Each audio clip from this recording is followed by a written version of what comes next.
if you're not a marketing major at Athens State, then yeah, you're going to move on, right, to your classes, whatever that might be, management, cybersecurity, accounting, whatever. So maybe eventually you'll forget about marketing, right? Like a lot of the things that we learn. Whoa, let's learn stuff. Let's learn about MK331 course outcomes. So the last item I want to talk about is course outcomes for, well, this marketing principles class. So I have a couple of different sections on there, 3 sections: marketing knowledge, confidence. Oh, well, I guess not really 3. The other one was any other areas. So hear me out here. So one of the things I wanted you to take away from taking this course would be, of course, as a marketing principles class, to increase your marketing knowledge. And based on your discussion too, if you recall, that's when I asked you to think about concepts we've learned in class, and then also think about your original definition of marketing versus what it is halfway through the semester. How has it evolved? What does it what does it entail now in your mind? So yeah, it's about growing your marketing knowledge because it is a marketing class. But if your emphasis is not in marketing, if you're not a marketing major at Athens State, then yeah, you're going to move on, right, to your classes, whatever that might be, management, cybersecurity, accounting, whatever. So maybe eventually you'll forget about marketing, right? Like a lot of the things that we learned. But in the end, hopefully you could pick out the most relevant and just have it to where you know enough marketing to be a savvier consumer of marketing, and then also to be a savvier employee. And so I wrote down notes related to each of those items there. So let's start with being a savvier consumer. Well, you'll understand persuasion techniques. So marketing is about persuading, right? Like you're trying to tell people about your product and for them to eventually buy that. Like you're throwing all these promotional messages telling them like, hey, this is what my product's about. And so if you understand persuasion techniques, then you're going to understand what exactly it is that marketers are trying to do to get you to react. So for example, for me, like this past weekend or just yesterday, I checked out that new Costco that was built in Madison, Alabama. And of course, I've never been a member of Costco. I've never been inside one, actually. That was my first time, maybe second time, I don't know. But they had like some kind of offer where if even as I'm opening or starting a new membership, they were telling me how if I open a credit card, that they would give me $50 off or something like that. And, that's certainly could be persuasive for many people, but I understand what they're, as a marketing person, I know, oh, you're just trying to get me, to get a credit card that I may or may not need or want. And so since I understand what they're doing, then I'm not going to be driven purely by emotion. I'm not going to be like, it's not worth it for me, right? Because I can think clearly and say, yeah, it'd be nice to save $50, but it's really not worth it for me because outside of what's going on with what they want, I have my own goals. So for me, for example, I don't want any more hits on my credit score, right? Like I don't need a credit card. I don't need another credit card. I'm trying to keep my credit score at a certain level. And so, yeah, I don't need that.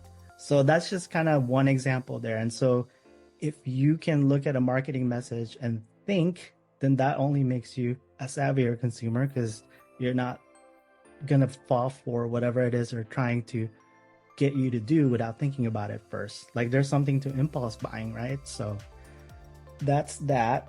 And then another way you could be a savvier consumer is you could evaluate product value. So if you were in one of our sessions a few weeks ago, or if you watched it, I talked about the different ways to look at a product, like what's the actual product, what's the core product, and so on. So when you're making a purchase, it's not always just going to be like the product itself. It's not just always going to be the physical product or the actual service, well, there's more to it. Like, what's the solution? So you'll be able to evaluate the product value better. You'll appreciate the true value of a product or service because you're not just stuck on seeing the physical product or the actual service you're paying for.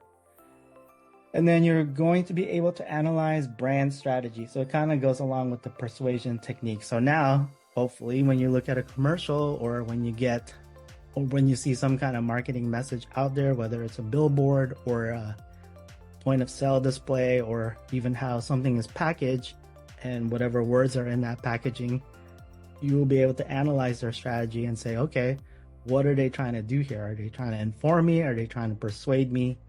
And all of that. You'll be more discerning. For this reason, you'll be more discerning about the brands you choose to be loyal to.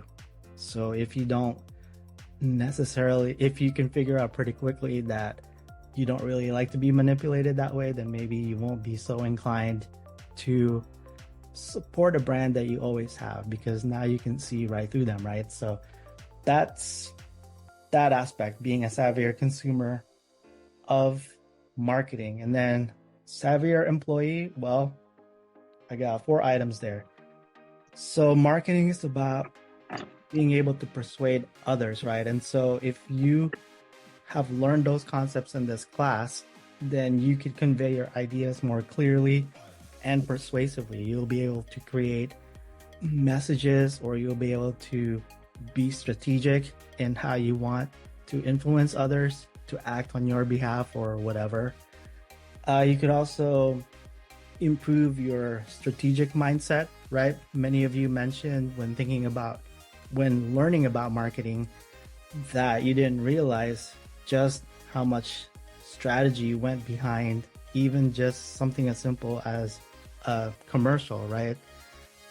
Like many of you said that you thought you just do it, you just create something, but that's not the best use of marketing dollars. There has to be a strategy behind that. You have to know the reasons behind why you want to do something and why you think it would be successful. That's the whole analysis portion. So it helps you be more strategic by learning about marketing.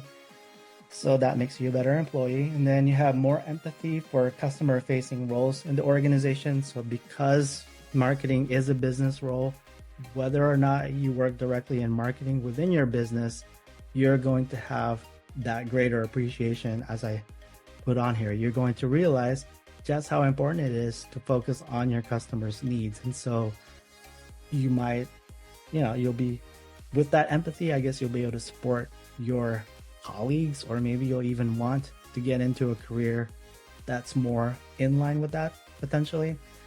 And then the last one is, because you've learned all about marketing research and competitive analysis, well, the whole idea behind your marketing plan paper was to come up with ideas based on that research. And so with that skill you've gained throughout the semester, this should help you be able to bring fresh ideas to your boss or whatever, to your area, because you know how to support your work with research.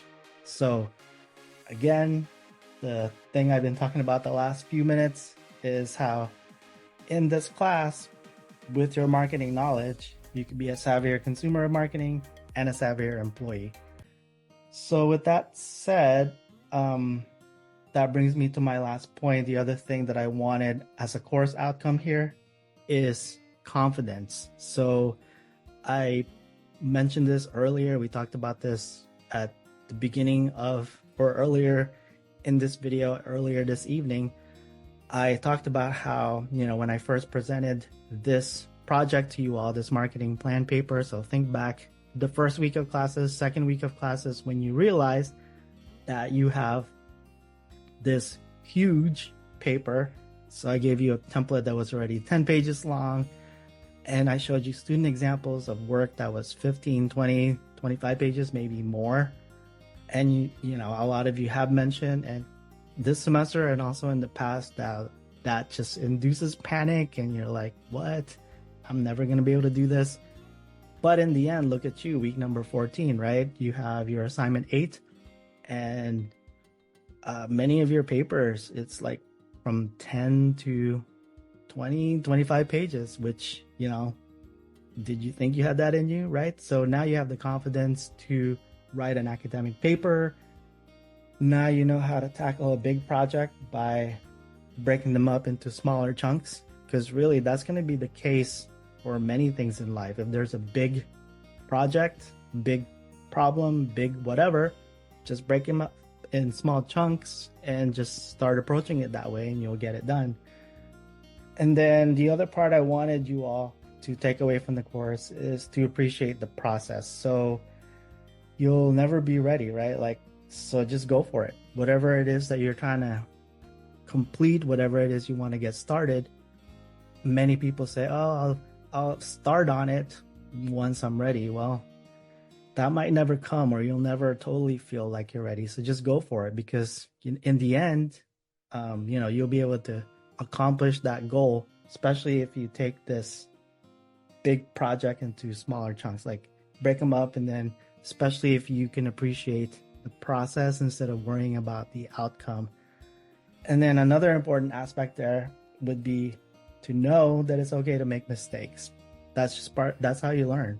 So if you never make mistakes, or if you don't know how to face mistakes or face making mistakes, it just kind of makes it even harder. It's kind of like I can't think of the expression right now, but if you're trying to avoid mistakes, then that just makes you less likely to be able to handle making mistakes, which just make things worse. So it's kind of like I wish I could think of the expression. I'm sure it'll come back to me later tonight, but my point here is just trust the process.